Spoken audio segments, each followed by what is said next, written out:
Estamos ao vivo, mais uma live aqui no nosso Instagram. Queria agradecer a todo mundo aí que está presente. Esperar todo mundo entrar. Se você está escutando bem, a primeira coisa que você já sabe que é de praxe aqui no nosso Instagram, nas nossas lives, é manda um cérebro, né? Então eu acho que o cérebro é muito mais legal que o coração. Então, se você está ouvindo bem, como o HSerpa123 já mandou, mande o cérebro para eu saber que o áudio está bacana, que você está ouvindo e está ouvindo bem. Obrigado aí, desculpa pelo atraso aí de 4 minutos, né, que tivemos. Então obrigado aí por todo mundo que está presente. Vamos falar um pouquinho aqui sobre AVC, mas não vai ser nada técnico, viu? Então, aqui como um cirurgião cardíaco, eu abrirei meu coração, viu? Então, se você tá ouvindo bem, manda um cérebro, não é a orelha não, gente, eu quero um cérebro. Cérebro para eu saber que você tá escutando bem. Primeira coisa que eu já vou explicar para vocês que estão já aqui online comigo, é que infelizmente, por alguns problemas pessoais, o Dr. Edilson não vai participar hoje aqui da live, tá bom?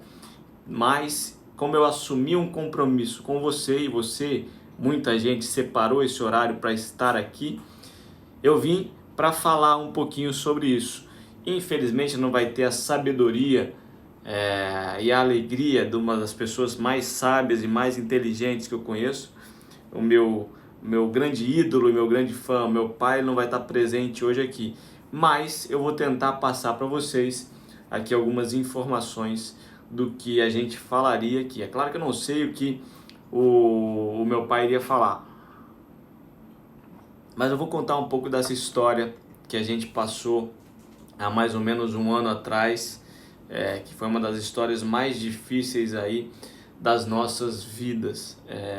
Então eu vou partilhar um pouquinho aqui com vocês para ver o que a gente pode ter de ganhar de experiência que você possa levar para a sua vida e para as outras coisas que eu possa tentar ajudar um pouquinho mais. Então eu vi que muita gente já mandou o cérebro, que eu então acho que o som tá bom, tá funcionando. Então eu vou começar em 8h15, eu vou começar a falar, espero não parar até mais ou menos a hora que vocês pedirem, né? Então, para quem não sabe, né? Então, em 4 de fevereiro de 2020, é uma data aí marcante para mim e para toda a minha família.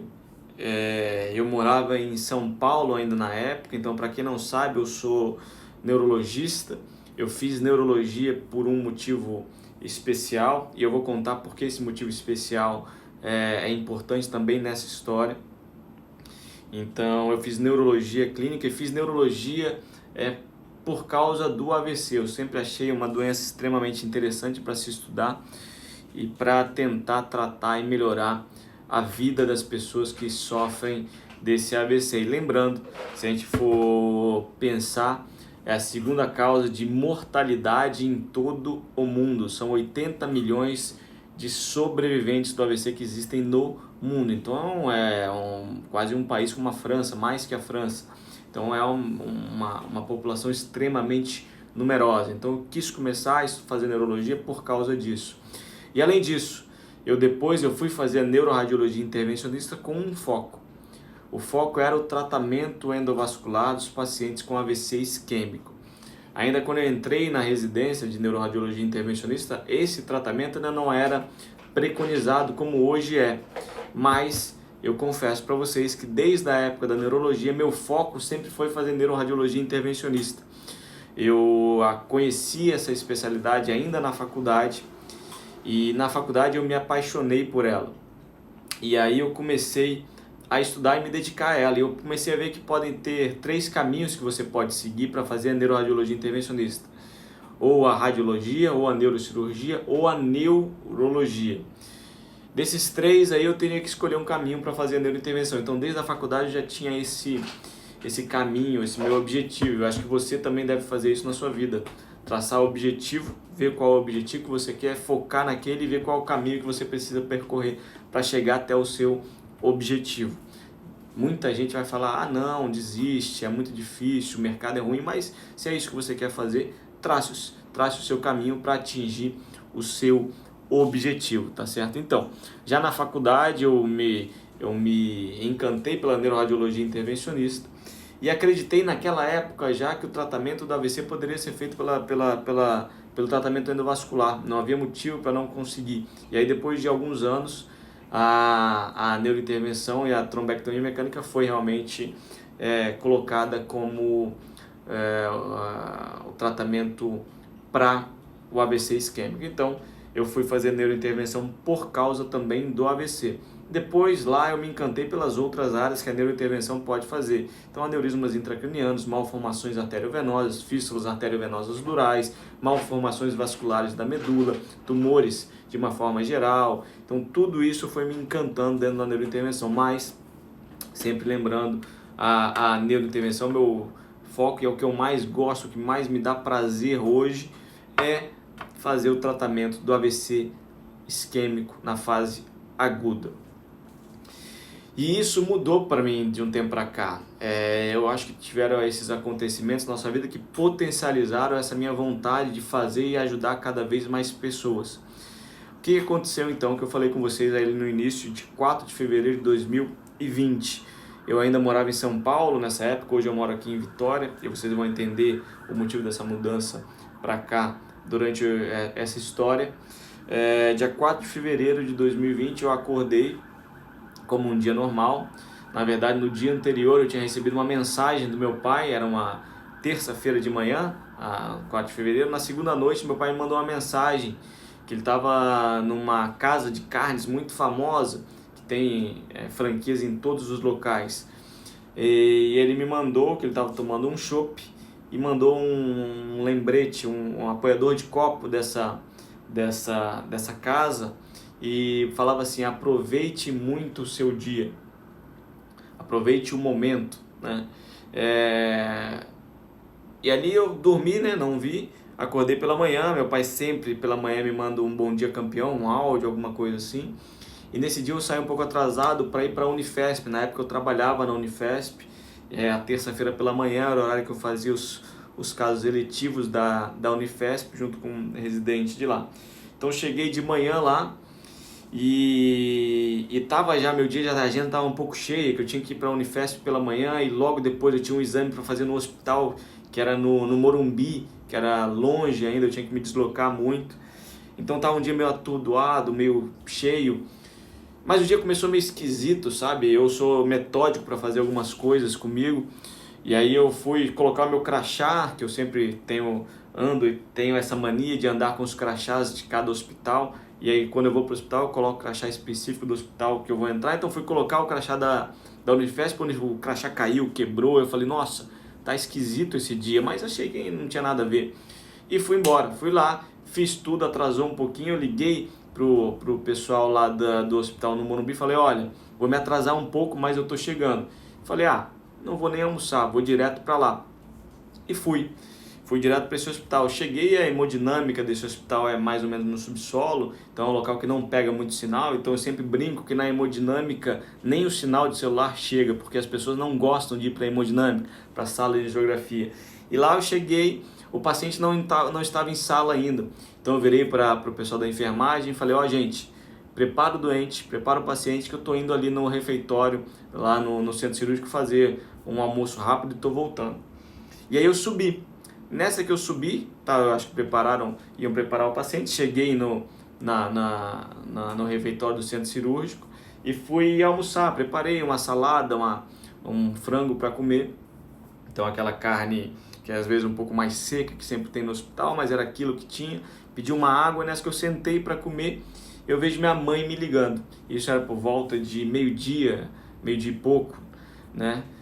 Eu acho que era quase 1 hora, não me lembro muito bem. Então eu estava já de roupa paramentado, de touca, aquela roupa verde típica do hospital, e ali minha mãe me ligou por FaceTime. A gente sempre se fala por FaceTime, eu e minha família, a gente tem essa mania de se falar por FaceTime. Mas eu estava dentro do centro cirúrgico, Então eu não tinha muito como atender ali aquela ligação. E só para avisar para quem entrou um pouco mais tarde, essa era uma live que era para fazer eu com o meu pai, mas infelizmente ele não pôde estar presente aqui. E para eu não deixar você na mão, você que separou esse horário, que marcou que viria aqui participar dessa live, eu vou falar aqui um pouquinho dessa minha experiência que eu tive nesse dia 4 de fevereiro. Falei um pouquinho já sobre o motivo de eu ter feito neurologia, do motivo de eu ter feito neurointervenção e o que foi importante nesse dia 4 de fevereiro de 2020. E aí eu fui, então eu estava almoçando nesse hospital e comendo ali, minha mãe ligou pelo FaceTime, eu não atendi, falei, não dá para eu atender agora, que o pessoal vai escutar, vai incomodar as outras pessoas, eu não gosto muito de incomodar as pessoas que estão ao meu redor. E aí, primeiro, se você está ouvindo bem, manda um cérebro aí, e espero que você esteja escutando bem, e manda aí um hashtag PagTalks. PagTalks é difícil de escrever, né? Podia ter feito alguma coisa mais fácil, mas já manda esse hashtag para a gente começar a falar um pouco mais. E se você acha que alguém vai falar um pouquinho mais, gostar do que eu vou falar aqui, dessa história sobre o AVC, pega o aviãozinho, manda para quem você achar que vai curtir essa história. Principalmente aquelas pessoas que são pessoas que sofreram AVC, ou aquelas pessoas também que têm familiares que sofreram AVC, que a gente pode trocar experiências e crescer cada vez mais. Se você tem pessoas ao seu redor que sofrem ou passam pelo mesmo problema que você ajuda elas a suportar e conseguir caminhar cada vez mais, tá certo? Então, seguindo aí nossa história, manda aí o aviãozinho, aperta o coração e manda o cérebro, que eu gosto de cérebro também, mas o coração você pode apertar também para que essa nossa live fique ainda mais amorosa.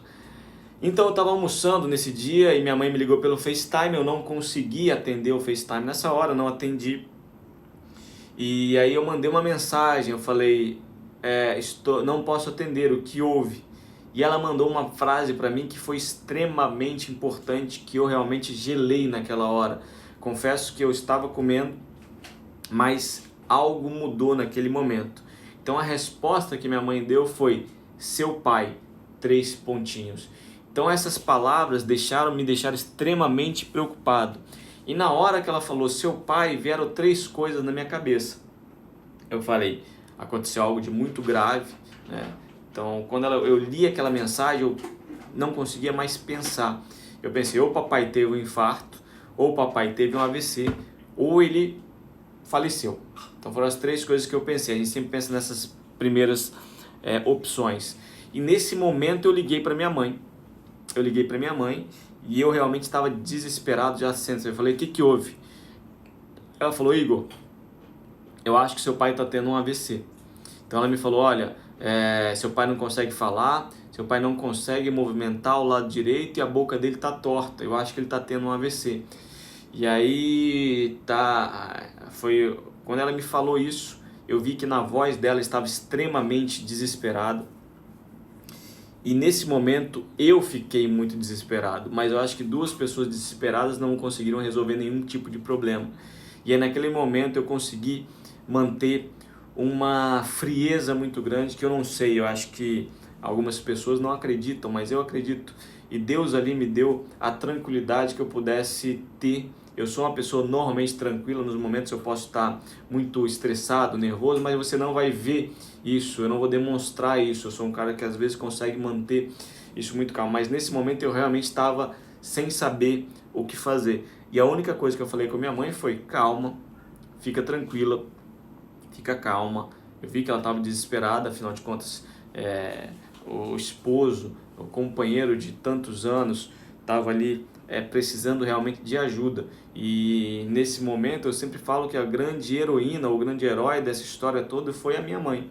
A minha mãe, por ela ter diagnosticado e ter agido de forma rápida. Então, na hora que ela me ligou, eu falei, mãe, calma, fica tranquila, não tem problema nenhum. Você vai fazer o seguinte, você vai ligar para o serviço de urgência